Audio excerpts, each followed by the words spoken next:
Looking at all the snow that's out there right now, we know that when that melts, that's going to cause a pretty significant rise on the Mississippi River. Melts it faster, which sends a big slug of water down the river. That's what creates trouble.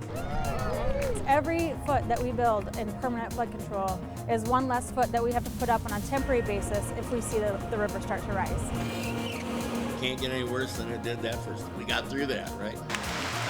Spring is the time of severe storms, some of which dump significant amounts of rainfall. It's life on the Mississippi River. This is the way it goes. Flood walls and gates continue to rise in the city of Cedar Rapids, an effort to protect the city from what happened 15 years ago. I'm meteorologist Nick Stewart. And I'm meteorologist Kopelman. We're here in the Czech Village where water poured into homes and businesses during the devastating record floods of 2008. And we're going to go in depth to take a look at how those that are living along area rivers are going to be dealing with the probability of flooding this spring. And we begin with this multi-million-dollar flood defense that means everything to those that are now sitting behind it. They couldn't tell us how high the water was going to be. We didn't think it would get that deep. Two downtown Cedar Rapids business owners tried to prepare for the rising water on the Cedar River, forced to leave their buildings ahead of the historic crest 15 years ago. It filled our restaurants with about 5.5 feet of water. And as it was, we had 8.5 feet of water in the bakery. That's because the river rose 11 feet higher than it ever had before. Actually, we lost the neighborhood for the most part, with the exception of our main street here. Nobody had flood insurance down there. Now the city is working to hold the waters back with a $750 million defense project. It's being designed to protect to the 2008 flood level. That level, 31.12 feet, impacted 10 square miles of the city, displaced 10,000 residents, and flooded nearly 8,000 buildings and homes. The entire system is 38,000 linear feet. We've completed almost 30% of the length of the system so far. Some of the barriers are utilities that might be in the corridor. So we have to address all of those issues, everything that's underground when we're trying to build walls and levees. While there is still work left to do, the protection in place now is already beneficial. Every foot that we build in permanent flood control is one less foot that we have to put up on a temporary basis if we see the river start to rise. The U.S. Army Corps of Engineers has committed to having the east side of the river flood protection complete by the end of 2026. The city is hoping to follow close behind on the west side. What's really fantastic is as we build the system, we're seeing so much investment and redevelopment on both sides of the river. And as the city continues its regrowth, there are some businesses that decided to stay. As long as we own the bakery, it'll always be here. While others were unable to take the risk again. We decided at that time it was just too much of a financial obligation that we could not afford. However, those flood walls, levees, and gates going up around town seem to be worth the wait for those still on the Cedar. It's great to know that there'll be something long-term, because it's been needed for a long time. Here on the east side of Cedar Lake, everything is quiet besides the humming of the Interstate 380 traffic. Folks are enjoying their day out here, but on the other side of the lake, well, that's where a lot of work is going on linking this area into the city's flood protection system. From the birds to the water pumps, plans are underway to improve flood protection around Cedar Lake. This project is extremely important because it's a very difficult one to try to build temporary HESCO barriers. The solution? Build a levee that separates the Cedar River and Cedar Lake, which will protect businesses in the area during times of flooding. But this is no easy task. We've currently put an earthen barrier between where the levee would go and the rest of the lake. We call it a cofferdam, so that you can dewater that 100-foot area at the west edge of the lake. Now, with the power of the Skyview drone, we can actually show you what's going on the other side of the lake. There's that cofferdam that has been built to separate the main portion of Cedar Lake, where the main part of the water is, and then the area that is going to be drained. Now, 30 different pumps are going to be pumping that water out of this area located along the cofferdam and the shoreline of Cedar Lake. All of that water will be sent underground and eventually discharged into the Cedar River. And once that area dries out right here, that's when crews are going to be able to go in there, build up that levee that's going to become the west side bank of the Cedar Lake. However, when it came to the discharging of the groundwater, the original location was going to be at McLeod Run, but a test of the pumping process found there was levels of ammonia coming out of the groundwater, and talks with the Iowa DNR changed the discharge location to the Cedar River to help minimize any water quality impacts. We would have liked to have discharged it into the McLeod Run. However, it was felt there's not enough flow there to mix it as well, so we need to extend that pipeline out to the river. That discharge will be located downstream of any wells that pull in water for the city's system, and while the process will be long and difficult at times, it's a step in the right direction for possible long-term restoration plans at Cedar Lake. As flood events come and go and water levels rise and fall, cities are trying to build mitigation efforts to help alleviate the stresses of those flood events, but a team of researchers here at the Iowa Flood Center are also looking into ways to help alleviate the flooding stresses further upstream. We have these big flood control reservoirs like Coralville and Saylorville and Red Rock, but the floods are still happening. Unfortunately, with our ever-changing climate, large rain events still occur for us here in eastern Iowa, and our current reservoir systems just aren't big enough to contain it all. Unfortunately, building big reservoirs like Coralville, they're just way too expensive now. Lots of ecological damage that they do that we weren't really necessarily aware of when they built those projects back in the 30s. After the flood of 2008, the Iowa Flood Center led an effort called the Iowa Watersheds Project from 2010 to 2016, which was then expanded to the Iowa Watershed Approach from 2016 to 2021. Overall, these efforts looked at flood mitigation techniques to slow the movement of smaller bodies of water, such as creeks and streams. One of the more effective techniques uses small embankment ponds to hold excess rainfall, releasing it back to the streams at a much slower rate. The projects originally studied and deployed these flood mitigation systems on the Beaver Creek, Otter Creek, South Request Creek, and Soap Creek. My work kind of picks up a lot of the findings from that project. So I look at distributed storage, utilizing like farm ponds, putting gated outlets on them, and then they're slowing the water down in those ponds so that the peak timing of the flow, we can control that so that it doesn't all hit at once. And while the ponds themselves were found to be rather effective, especially on the local scale, Raleigh's work looks at new ways to improve on the systems that are already in place put forward by the Iowa Watersheds projects. So right now the ponds are operating in what we call passive operations, so that's no gates. So as it fills up, it kind of works like your bathtub. The more water in there, the faster the water comes out. It was found that these pond systems reduced flood peaks between about 30 to 40%, but with those reduced peaks came with a bit of a trade-off. Water levels remained a bit higher for longer periods of time. And then the real benefit of the active operation is after the peak is gone. So we're able to store water in the ponds and reduce downstream flows even more on top of not having the ponds or having this passive operation. And what that does is it leaves extra room for the next storm. And when it comes to that next storm, advancements in weather and hydrological forecasting can give those a bigger heads up for what's to come. And if we had those types of lead times with these ponds, in theory, when the weather's dry and the sun's out, you could open up the gates and let the water out early and buy yourself some more room within the ponds. In the end, these efforts should lead to reduced flooding impacts overall, or at least increase the time communities can prepare for the next flooding event. We're unfortunately familiar with flooding in eastern Iowa, but what does it mean when a river floods? The rainfall results in runoff, and then that runoff finds its way into the streams and rivers. Sometimes there is just too much. Each river has its own defined flood stage. That's when a rise in water begins to threaten lives, property, or commerce. Here in Cedar Rapids, that level starts at 12 feet. And that's when water begins to affect Osborne Park and lower sections of Otis Road. Major flood stage starts at 16 feet, and water begins to affect Ellis Road, the Boat Harbor, and some homes in Palo. Major flooding is when there is an extensive inundation of structures and road. This is usually when significant evacuations begin to happen and property needs to move to higher levels. This is a time of year when river flooding is most likely due to a combination of snowmelt and springtime thunderstorms. Here in Iowa, it doesn't take very long. It takes maybe a couple of weeks of stormy weather and rainfall to flip. This is especially the case when the ground is saturated, like a soggy sponge that can't hold any more. That water goes straight into our river system. A thick snowpack at the headwaters of the mighty Mississippi River is rapidly melting due to this very unusual April of warmth. Coming up on Rising Waters, we'll talk about the impact this will likely have on the river and when the crest will occur. Iowa's News Now is ready when severe weather hits. The WeatherFirst Road Warrior protects you, tracking Iowa weather in real time. There's a funnel cloud right over your town. Live video as the storm progresses. It looks like it's trying to plant a big pounding it. Capturing every angle on all your screens. That's dust. All right, confirmed tornado. You can see dust now. Confirmed tornado. You just watched a tornado form live on the air. 70 years of innovative coverage. The WeatherFirst Road Warrior, only on Iowa's News Now.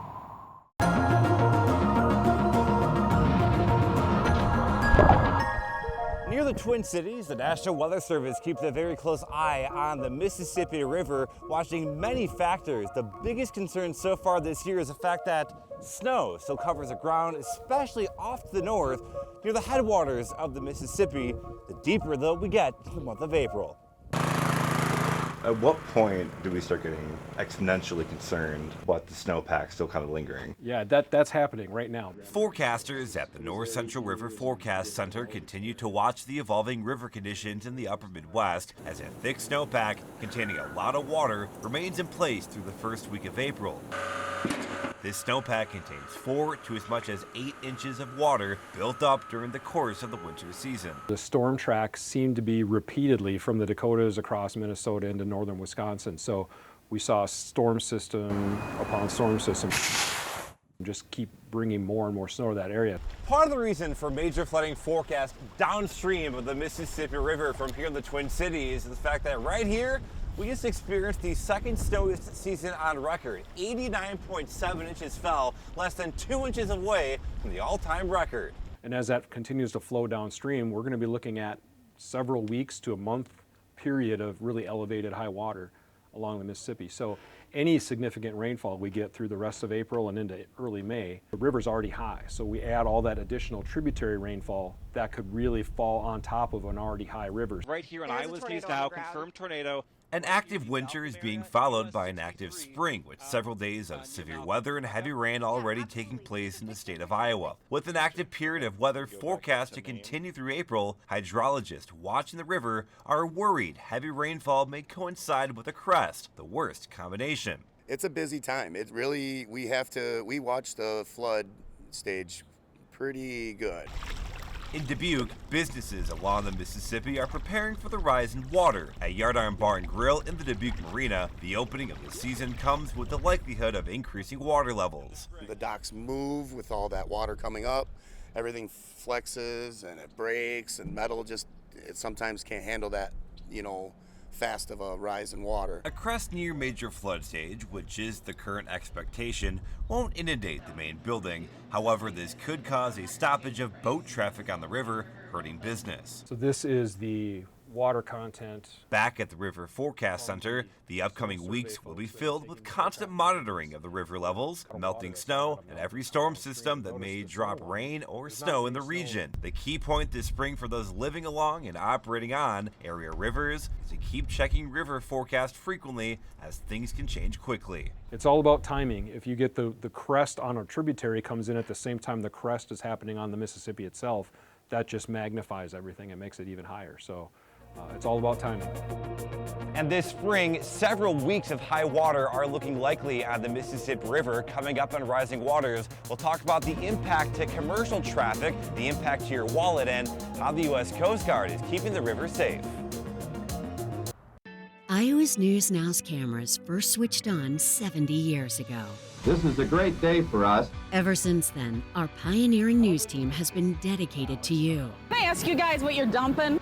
Capturing the historic moments. This is incredible rotation with the storm right now. That define what it means to be an Iowan. Man, we get hit when we get to work, don't we? Serving you for 70 years and committed to serving you for the next 70. Always choose Iowa's News Now.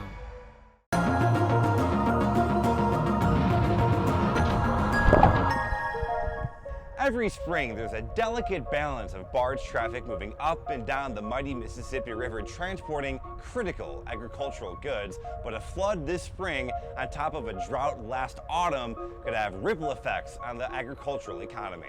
The barge you see coming into our harbor is loaded with dry granular fertilizer. Barge traffic on the Mississippi River is off to a fast start in 2023 with the threat of high water looming by mid-April. At Logistics Park Dubuque, a transportation hub for regional farmers, the early season has been near perfect for getting material in and out of barges. Last autumn, commercial river traffic came to a near standstill for a period of time as barges were hitting the ground due to low water downstream of Dubuque. This spring, the outlook of high water may lead to the opposite problem, but springtime hiccups can be easier to deal with than those in the autumn. If you have a problem in fall season, that same spring you didn't know it was coming. You didn't sort of overstock as a grower or as a co-op. So if I had my choice, yeah, I'd rather have a difficult spring season in the hopes that we can make up for it in the fall. The Mississippi is the most cost-effective solution for farmers shipping out product and bringing in fertilizer. About 500 million tons of cargo are transported yearly on the river. A single barge can carry the load of 60 trucks, and you can strap 15 together in a single tow. If this quiet form of transportation stops, even briefly, everyone will feel the impact financially as costs go up. You can't get barges in, you can't get barges out, there aren't empties to load, product starts stopping in places where it shouldn't.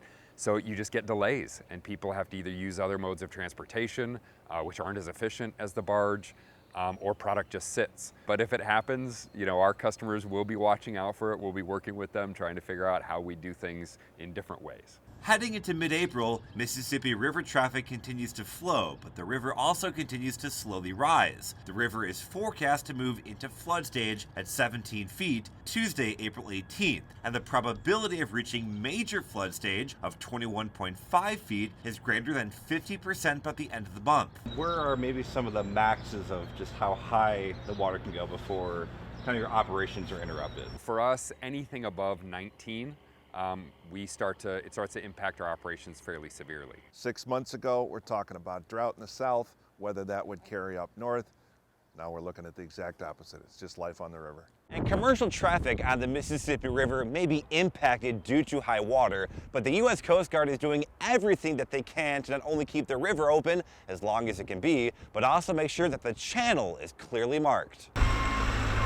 The U.S. Coast Guard Wyaconda, based in Dubuque, prepares another load of navigation markers. The buoy tender has already had a busy spring, making a run towards the Twin Cities and back to help guide traffic around hazards on the northern Mississippi River. The Wyaconda itself is responsible for over 1,600 floating aids to navigation that we call buoys in the river. That's the highest buoy density of any Coast Guard buoy tender in the Coast Guard. The buoys help those on the river navigate around everyday geographical hazards, but as the water is forecast to rise, new dangers will be present on the Mississippi, and this could cause restrictions to commercial traffic like barges, including reduced tow sizes and horsepower restrictions as river navigation gets more hazardous. High currents are obviously our major concern. Even the most experienced boaters can be overtaken by high currents. I would also add that as river levels go up, they pick up debris with them. Be cognizant of logs and trees that are floating down the river. A collision with one of those can ruin your day at the very least, or become a deadly situation at the very worst. For those considering hitting the water to enjoy the warmer weather when the water is running higher than normal, there's one universal tip that can prevent you from becoming a statistic. Life jackets save lives, so wear your life jacket. And we've shown you what cities are doing here in eastern Iowa to mitigate flooding for the future. But coming up after the break, we're going to take a look at the men and women just like you and me who go into action when flooding occurs and how they are saving lives. Eastern Iowa, you made the Iowa's News Now Fairway Spring to Action food drive a huge success. We are certainly going to be collecting more of these non-perishable food items. We got a good little smorgasbord of food and things being collected. Together, we collected 1,400 pounds of food. So far today, we've already filled one full cardboard crate. I really just appreciate the people that have come out to bring food. Keep those donations coming. Visit haycap.org. The Fairway Spring to Action food drive from Upper Iowa University and Iowa's News Now.